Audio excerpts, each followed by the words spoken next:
Welcome to the Tiny House Ideas podcast. You sort of said you're inspired by his sort of essentialist journey as well. And I sort of wanted to ask, obviously, as well, bearing in mind that we're all human and the things we've spoken about before, but have there sort of been any times where you've sort of had to sort of have a look back again at yourself and sort of think, how can I sort of trim down some things and how can I focus on being more essentialist personally for you?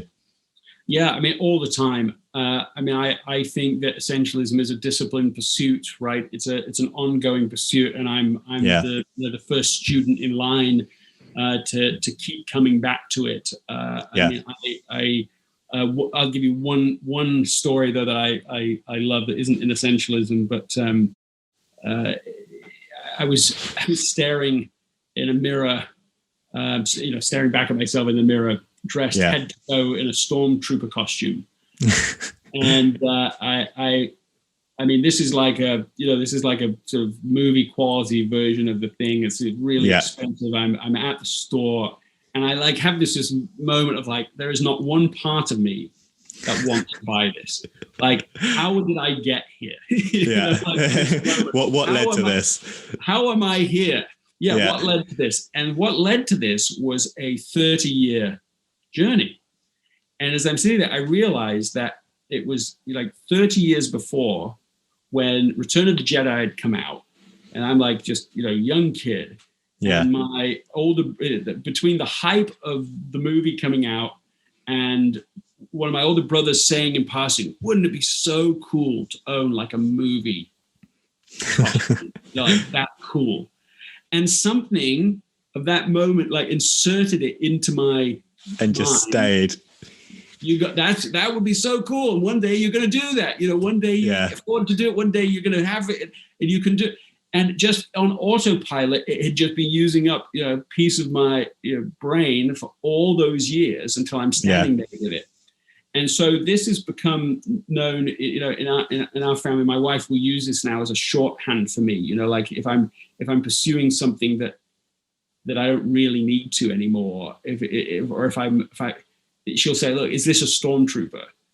And it's good language because there's all sorts of things like that. These old goals that have outlived themselves, and I'm still holding on to, or maybe it's a grudge that you hold on to that you don't need to hold on to, or it's just old habits, old ways of anything that's cluttering up your mind, cluttering up your routine, and I have lots still as I try to work towards a more essentialist way, and maybe if I just expand just 1 inch past this, there's still so much opportunity for me to figure out effortless results, which has a specific definition, right? There's residual results, which is there's linear results where every time you do X, you get paid once, kind of thing. Whether you're paid financially or just paid in other ways, it's you do it once, you get paid once. Effortless results are residual results. They're you do it once and you get paid, so to speak, many, many times afterwards. Yeah. And as I have done the research around this, I have just been maybe appalled at how many times I have been investing in linear results. Right. Okay. Versus residual results. And I just had definitely a awakening around this of going forward. I really just want to do work that's residual. How can I change something passive? Yes, both financially, but really, I just mean across everything.